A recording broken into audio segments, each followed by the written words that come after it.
Урматтуу Демкербен каналынын көрөрманы, бүгүн сиздердин назарыңыздарга коомубуздагы адамдардын арасындагы өзүн бийик сезген кээ бир кишилердин кылык жоругун салыштырмалуу түрдө чагылдырган кыскача видеороликке көңүлүңүздөрдү бурмакчыбыз. Бул чыгарылыштагы видеобузда ушул сыяктуу акылсыздык, бакылдык жана кара өзгөйлүктүн чындап эле реалдуу турмушта да терс таасирин берип келгендиги сүрөттөлөт. Анда эмесе көңүл буруп, кунт коюп, акырына чейин көрүп чыгууга чакырайын. Кеп башынан болсун. Орустун белгилүү жазуучусу, драматургу Иван Андреевич Крыловдун Карышкыр менен Козу тамсилинин кыргыз драматург сатирик жазуучусу Райхан Шүкүрбековдун которгон вариантын карап чыгып талкуулайбыз.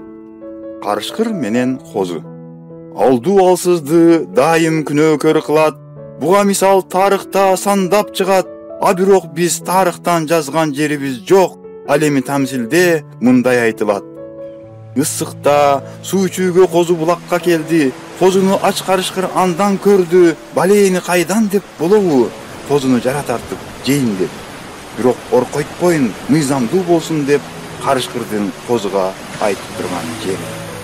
Карышкыр: Ой адепсиз жүзү кара, какмар-шакмар оозуң менен менин ичкен суумду эмне үчүн булганың сен? Ушул айыбың үчүн балам сенин башыңды жулуп алам. Козу: Уруксат этиңиз, улук Карышкыр төрөм. Мен сизден 100 кадамча иштимдөмүн.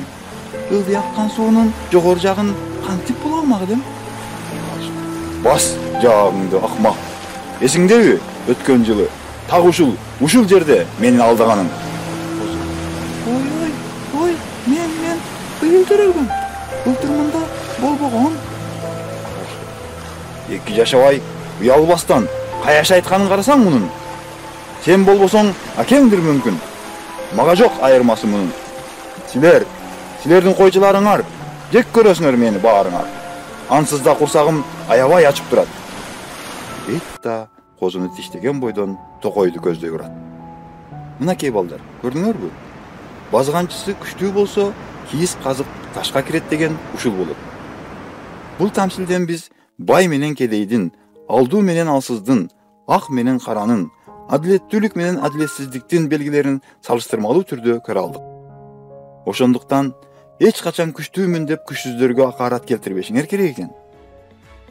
Ушул сыяктуу таасирдүү, тарбиялык багыттагы адеп ыйманга багытталган видеолорду байма-бай көрүп турууну жактырсаңыз, Демкербен каналыбызга катталып, лайк басып жана комментарий калтыруу менен ой пикириңизди, баалуу сунуштарыңыздарды берип турууңуздарга ишенебиз.